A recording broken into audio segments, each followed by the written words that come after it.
Dark Phoenix 223 here, and welcome back to uh, the Swooning Over Stands Part 3. We're doing the Ford. We're doing Ford, and then we'll do Stan, and then we'll do. I think there's like a secret ending? I don't know. But let's get into it. Crap. I forget. It gets so loud whenever I restart my computer. Uh.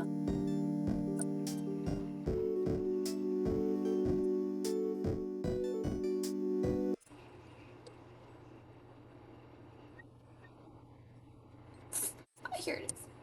Music volume. Alright, return. Alright, here we go. Warning you, my voice acting is terrible. I'm pretty good with Mabel. That's all I am doing. Moon will be joining us later. Sable will maybe join us later. Who knows? Anywho, enjoy! You wake up to a loud crash downstairs. Not entirely uncommon in this house. You're quickly finding out, but still disconcerting. Okay, hold on. I need to go grab my glasses. Glasses. Okay.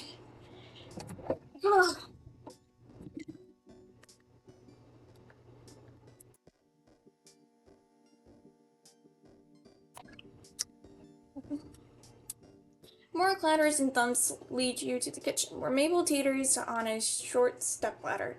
In front of the pantry, standing on her tippy toes, she reaches as high as she can for a small yellow box on the top shelf. Pancake mix. Without a word, you go to her side and pluck the box from the shelf for her, placing it into her outstretched hand. Oh, Dark! Thank you! Crinkle Sand put it on the top shelf for some reason, but I need some Mabel cakes. It's a breakfast emergency. She waggles her fingers in your face. You can't help but laugh. You can tell the house becomes more alive when this kid's around. Wanna help me make them? We only need chocolate milk, coffee, pink food coloring, and pot of gold.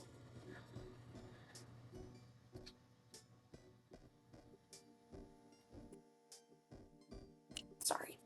Pot of gold O's to make this breakfast dream a breakfast reality. As delicious as that sounds, you're inclined to ask where the coffee comes into the mix. When you realize the house is suspiciously quiet. Mabel, where is everybody? Oh, Grunkle Stan needed stuff for your car, so he went to go to get techie stuff for that. I think Grunkle Ford's somewhere. You heard the abominable bro man was trying to steal soda from campers, so you went to help them out. Yep, that's where you went. Totally knew that. So, it left you guys to make breakfast on your own?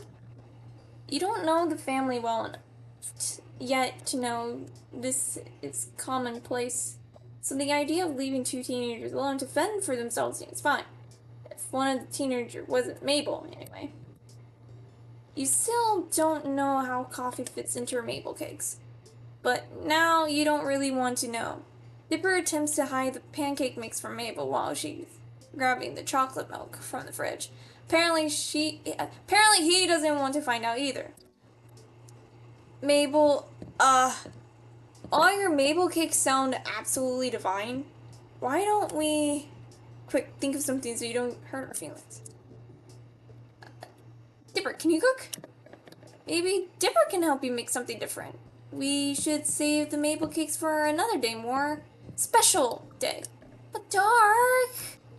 Mabel's still standing on the stepladder, reaches up to squish her cheeks together, her wide eyes staring into your soul. Every day is a special day with Mabel cakes! Out of breakfast? Is there somewhere we can go out to get breakfast? We should really have the maple cakes till your great uncles get back. I know they wouldn't want to miss them. But I want to perfect my recipe. I have to get better at cooking and baking and stuff so I can survive out there in the world. What if in high school I'll have to bake stuff and people are better than me? Ava looks very agitated, tugging at her hair with both hands. If I can't make the perfect maple cakes, I can never be on Bad Dreams dining. I gotta impress Gerald Rambone. Dark, it's my destiny.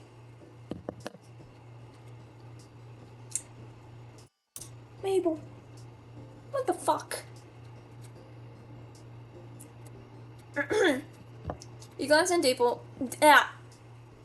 You glance at Dipper, making a please help me and I'll buy you breakfast face. I hope he understands. Yeah, Mabel. I know you want to cook more since you're becoming an adult. Sure. But don't you think Uncle Sam and Great Uncle Ford should be here to try them too? And not just me again? Mabel hops off the stepladder and ponders her brother's questions, lips pursed. Eventually she nods, beaming up at you. You both. You're right, Dipper. I can't deny them that experience. You give Dipper a thankful smile over Mabel's head, and she puts the ingredients back in the refrigerator. He grins back at you, rubbing the back of his neck. You wonder if he got that from his grunkles. That's clever, now that you think about it. Great plus uncle to make grunkles saves time on syllables. We should go to Gracie's. They have some of the best pancakes there, with like 3 different kinds of syrup, if you ask Lazy Susan nicely. Yeah, it's not super far. Let's go. The kids are about to head out of the kitchen when you realize something. Wait, aren't you going to leave a note for your grunkles about where we're going? Oh, right, good call. Dipper scribbles out a note for Stan and Ford and sticks it on the front door of the shack with one of Mabel's stickers. The kids lead the way towards the town, explaining various landmarks and the wild and wonderful stories attached to them along the way. And this is where we saw those 2 ghostly old people. An convenience store? Strange. But you nod regardless. Maybe she just meant they were so old they looked like ghosts. Though, after what you've heard about Gravity Falls already, you could believe they were real ghosts. Dipper points out the diner in the distance, a long-shaped building. Fuck off. Building, top, train car, and the 3 of you head inside.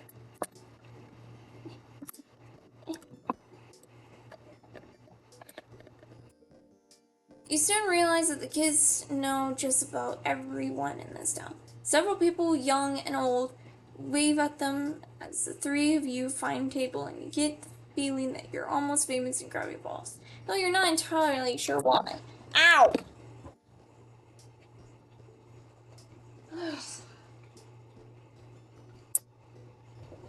Ow! I'm in pain. Okay.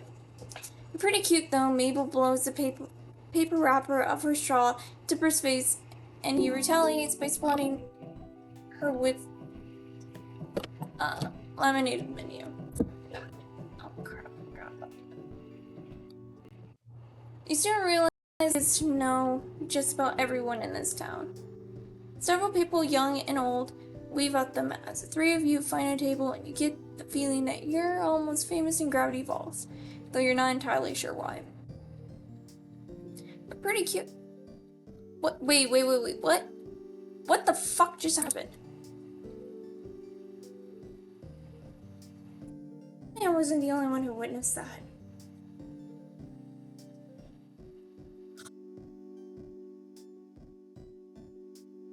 Fusion? What? Never mind, I'm not gonna get into it. Right. An elderly woman in pastel pink waitress dress comes up to the table, and you catch the name on her tag. Susan. Susan?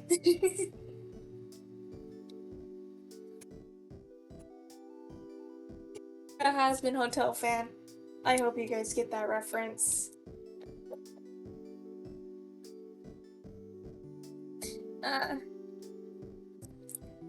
Hi, kids. Stranger. And stranger, what can I get for you? Pancakes, and all 3 serves for me, please, Lazy Susan. Same for me, actually. Lazy Susan turns to you in notepad in hand. You know what? Pancakes sound good for me, too. Coming right up. Lazy Susan winks and heads to the back of the diner. The wait for your food to arrive feels longer here than most, mainly due to Mabel and Dipper using this time to interrogate you. At first, it's somewhat intimidating. You literally crashed into their house and started hanging out with their great uncles, so they have lots of questions. Once the irrational fear of the two 13-year-olds fades out, you recognize their interview for what it really is: care about their uncles. If you do start hanging out with them more, they want to know as much about you as possible. Mabel's questions are somewhat nonsensical. So if you were stranded on a desert island with no boat, no cheating, what would you take with you? While Dippers are more careful and calculated. What were you doing before you came here? School? Work? Both? Neither? Did you know about Gravity Falls before you crashed into the shack? You immediately know which grunkle each twin takes after. Stan and Mabel, goofy partners in crime, versus the quiet brainiacs, Ford and Dipper. It's an intriguing contrast, especially now that you're thrown into the middle of the bunch. But as the twins race to see which syrup bottle drips into their mouths the fastest, Dipper's blueberry syrup beats Mabel's classic maple by half a millisecond. You swear on it. You know that these kids do a lot more for their great uncles than just be cute counterparts. And here we go. Enjoy, kiddos. Let me know if you need anything else. Lazy Susan gives out the respective plates, and the kids go quiet, shoveling down their food like they've never been fed before.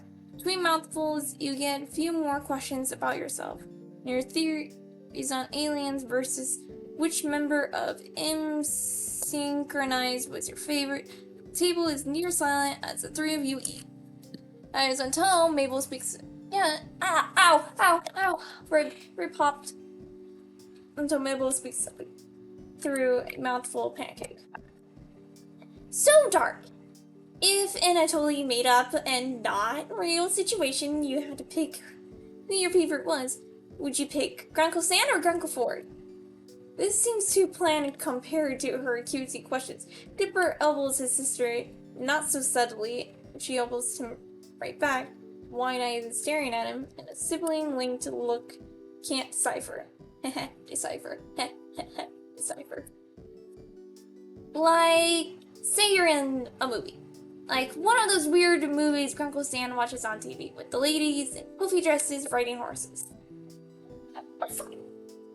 Ow! Oh! My back just popped. Oh! Back pop. Not good. Awfully specific, but you can't let her continue taking another bite of your food. You're the main character of this movie, and you got 2 guys who are both madly in love. This one doesn't mess around with getting right to the point, huh? But you could only marry one of them, so you can be the next in line for the throne. What would you do? If Grunkle Stan and Grunkle Ford were your choices, who would you go with? Mabel, that's kind of weird, isn't it? Like, really weird. Kind of gross. Come on, Dipper! This is important information that's vital to my research. What research? None of your business. Yet, but I'm still gathering other research.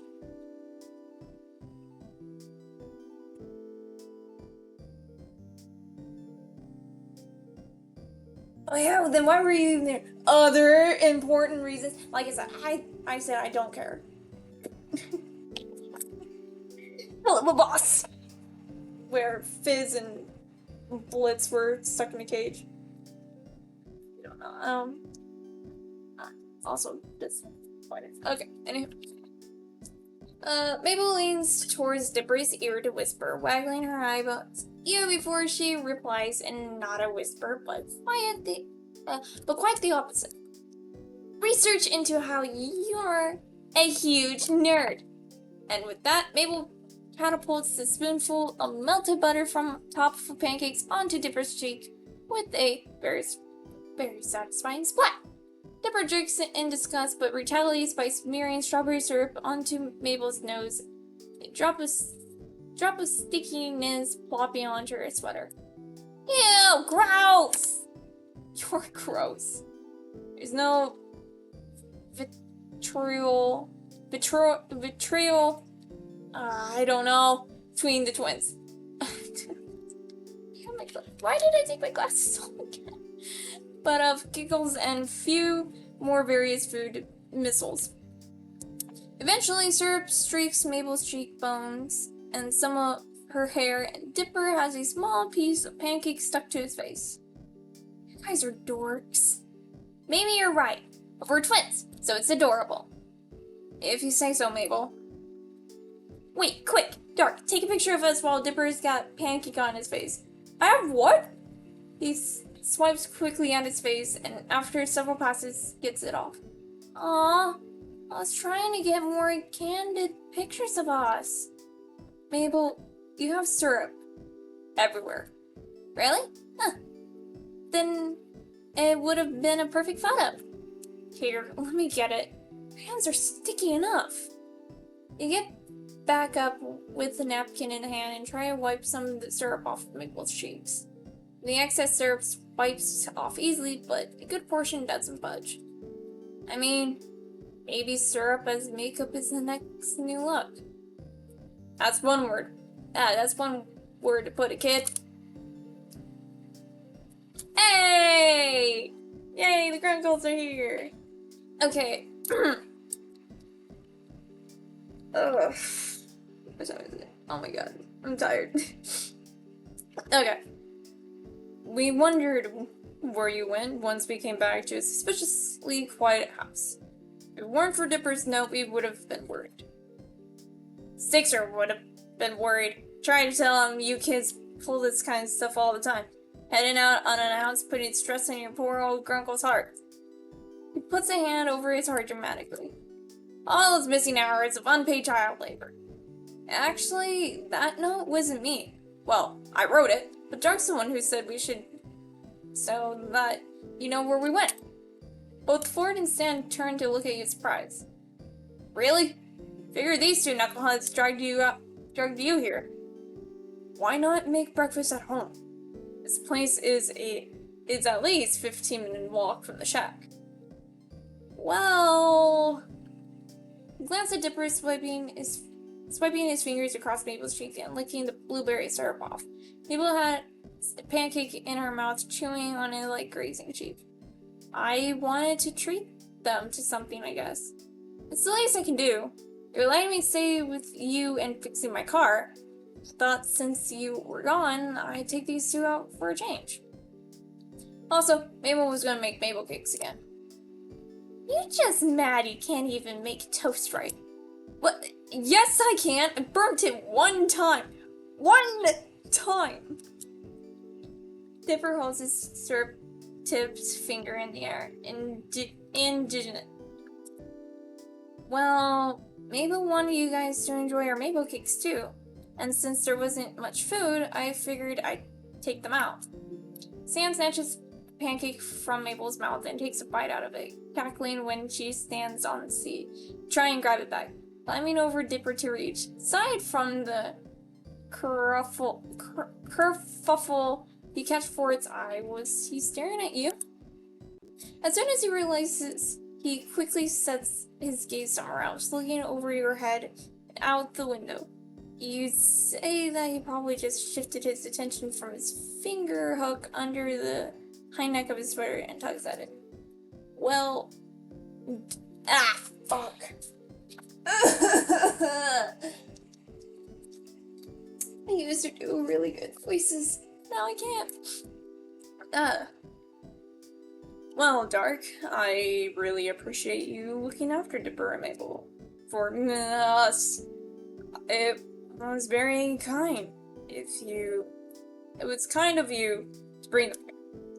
Oh, it wasn't a big deal, really. I'm happy to help. Smile at him, pretending you don't feel how warm your face is. Maybe it's just hot and greasy. Ford looks close to the shade of his sweater. Dipper remembers an owl. Catch Mabel elbowing his sides. Oh. My eyes. I her brows at him. You're not sure why. Well, kid, if you're paying, scoot over. Dipper, I want breakfast too. Stanley, it's at least 12:30 now. Don't go forward. That means it's time for brunch. Duh. See? This kid gets me. Now let me in so I can get some grub. Dipper moves to your side of the booth as Stan sits next to Mabel and Ford sits at Dipper's side. Lazy Susan comes back and takes orders for another round of food and drinks for everyone, including Mabel, who decides she wants more pancakes. We're starting to regret offering to pay, but as Stan and Mabel try their hand served dip race with Dipper cheering them on, Ford watches with wide grin on his face. You know, you don't really mind that much. Oh, yay! That was done. Okay. After the expedition to find Mothman, you accompany Ford on a few other missions, so to speak, examining various birds of the forest, including the questionable stomach-faced duck. Snatched your sandwich and quickly ran off, Ford in hot pursuit. While you didn't find what evidence you needed, something to do with their digestive system, you both decided that the stomach-faced duck flock were questionable. Not as questionable as a question quail, which he shows you from a scanned journal page. Still questionable. Yeah, I read that! Those are my cipher codes. Where is it?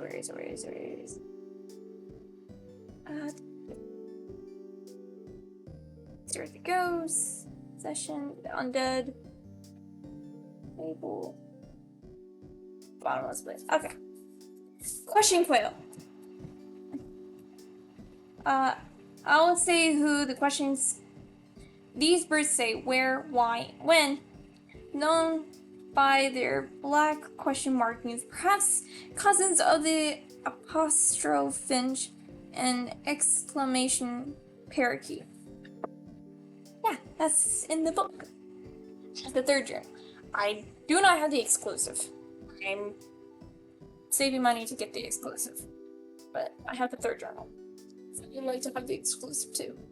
Like the normal third journal, exclusive, the Book of Bill, and the exclusive Book of Bill. But I'm just getting the normal Book of Bill.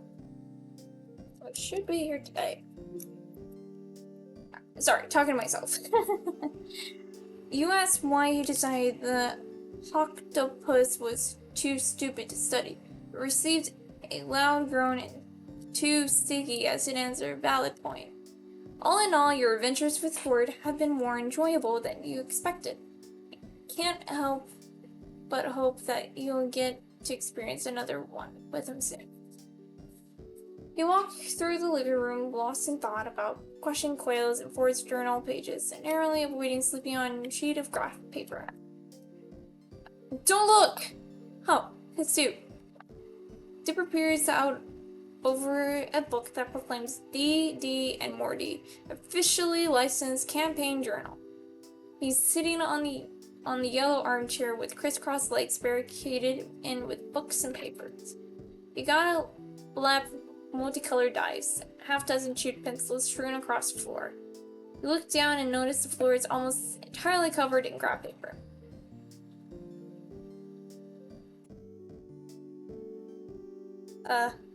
Hi? Did you need something? I know it's kind of messy. I should probably clean that up. Dipper looks reluctant to extract himself from his self-constructed fantasy lore prison. Here, I can do it. You look busy. You both halfway through cleaning the floor before you actually start looking at what's on the various sheets you're holding. Fantasy maps, some floor plans, countless scribbled notes, and calculations in the margins. What are these for? Planning something? Dipper's re-immersed in his planning. He startles a little when you ask. Oh, right! No big deal. It's just for this great pen and paper roleplay game called Dungeons, Dungeons, and More Dungeons. DD and MD, for short. It's all about fantasy worlds and statistics and swords, and, well, it's kind of difficult to explain, but super fun. I'm playing it with Grapple 4 today, so I'm putting down the final touches on my dungeon. He's gonna be stumped. Stumped, you say? Ford comes into the room at the precise moment, drying his hands on his trench coat. Perfect timing, Dipper. I just managed to get the paint off my hands. Paint from what? Oh, one of the gnomes came by, decided he graffitied the side of the house. Something about his rapper persona. Yeesh. Yes, I don't think Nomizy.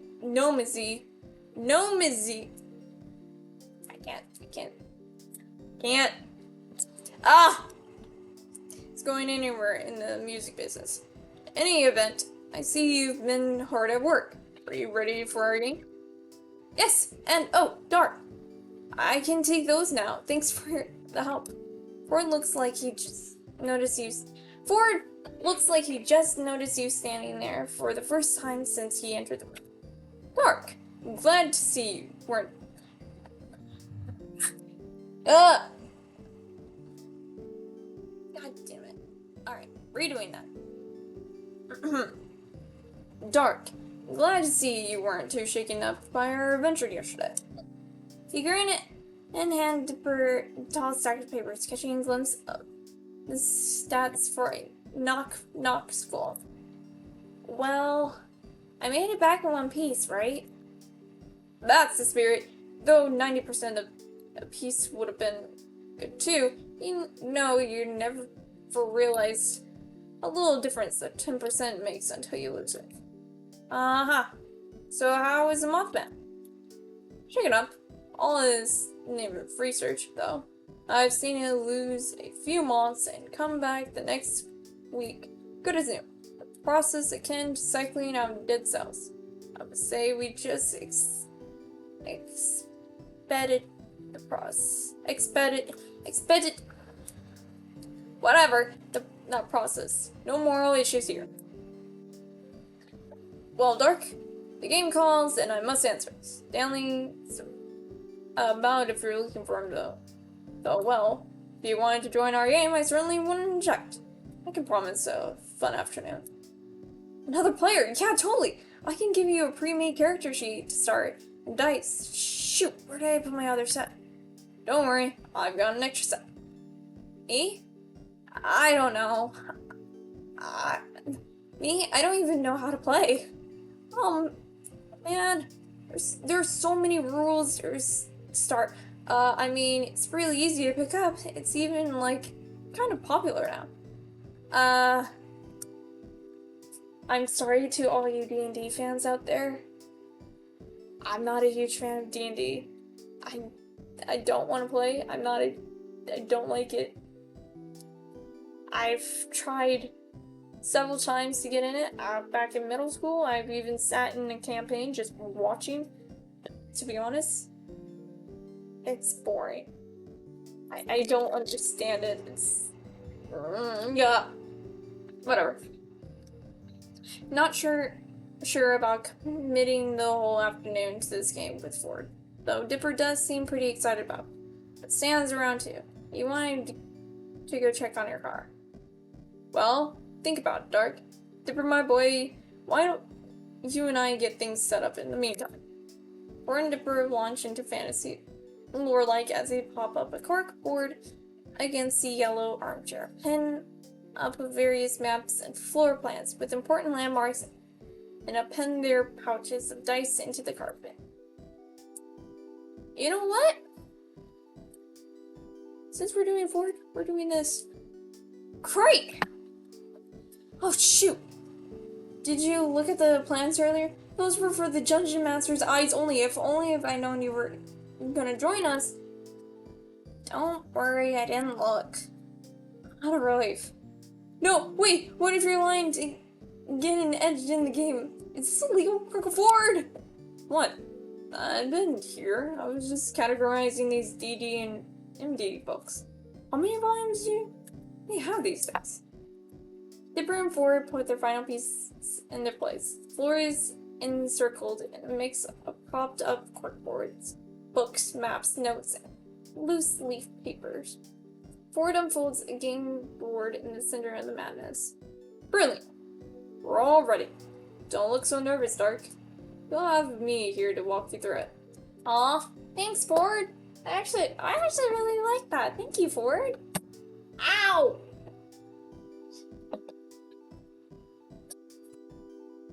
Ugh. Why the hell are my eyes burning? I have my glasses on. Right. Ford sits down next to the game board. He pats a piece of carpet next to him, inviting you to sit. You do. Dipper sits across from you on the other side of the game board and unfolds an illustrated piece of cardboard, propping it up in front of him. He notices your questioning gaze on it and looks back at you. Oh, yeah. This is the Dungeon Master screen. It's just there to protect my secrets. It hides essential die rolls and plot points from prying players' eyes. Uncle Ford tried to look ahead once or twice and spoiled a narrative twist. And you were the only player. I'm just making sure my dungeon mastering apprentice stays on his toes. He can never be too vigilant. Dipper gathers up his dice and pile next to the DM screen, ready to roll when needed. Now, I mentioned the extra dice set, didn't I? Dice are important, though by no means essential component of gameplay. No adventurer should leave the house without a set.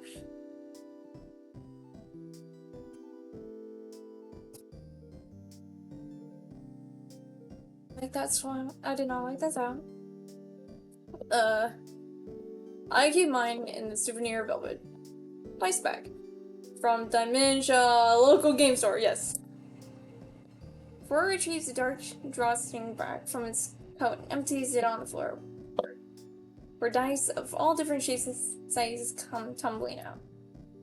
Now for yours. Ford pulls another matching drawstring bag from the depths of his coat. They were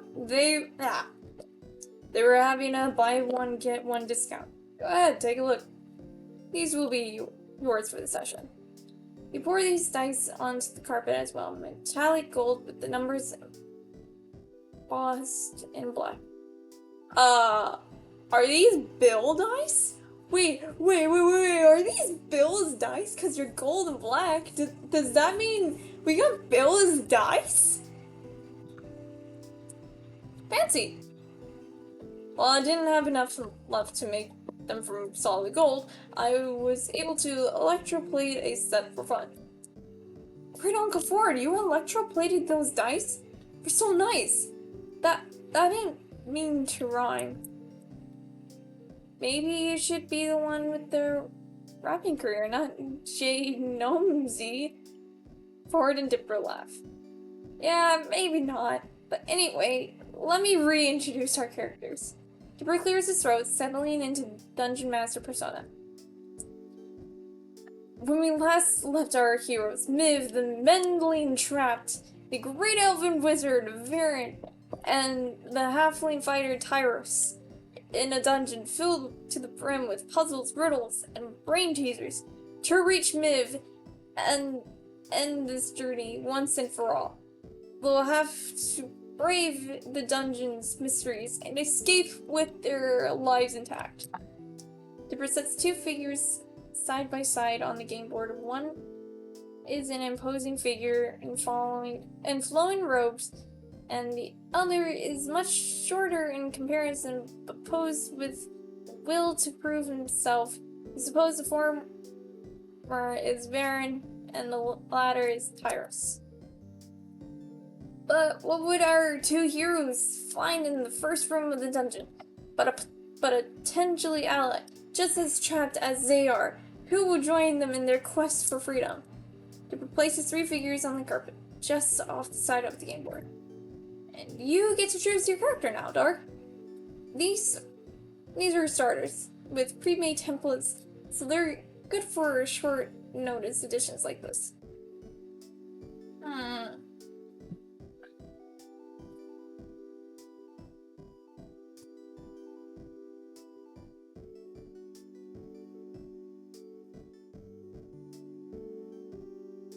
See, in a lot of fantasy-based games I play at, like RPG games,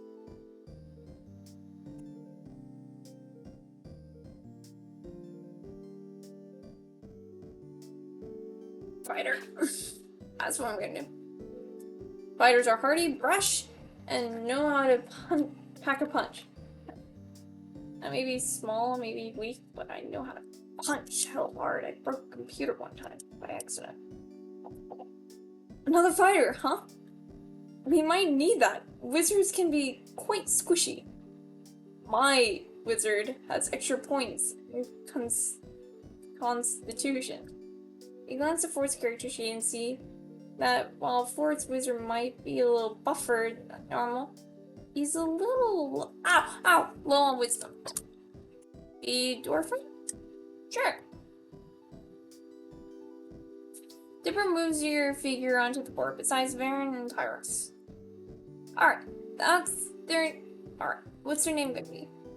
Alex. Short for Alexandrus? You hear for trying, right? Alexandrus out under his breath a few times. Oh. Okay. I'll just call them out. Wait. Wait a minute. Is this supposed to be a play on for Alex Hirsch? Because I know Alex Hirsch played this game. It's canon. Wait a minute. Wait, if Alex played this game, does that mean this game is actually canon? Wait a minute. Is this canon now? Wait a minute.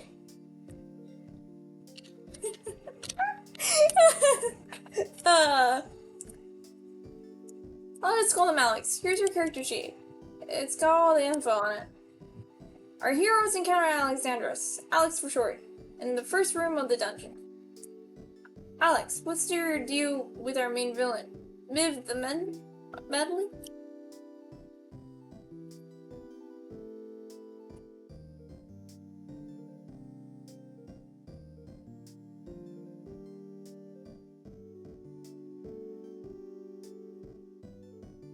I'm just gonna go here. Alex explains how she struck Miv's ire, and in turn Tyrus shares that Miv once bested him in a duel. An embarrassment, because Miv is a sorcerer, and sorcerers aren't known for their physical combat skills. In Tyrus' defense, he was still young at the time.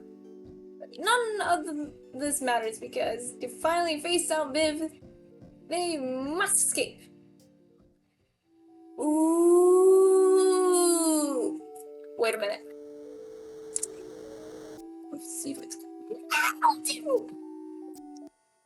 with caution, homies? What the? Okay.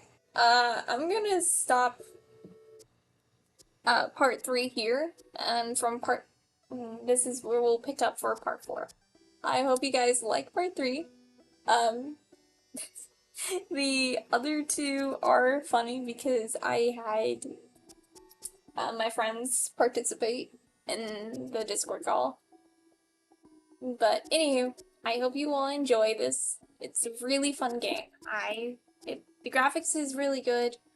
I recommend playing it, even though it's came out several years ago. But I enjoy it. I hope you all enjoy it. So, I'll see you guys in the next video. Bye!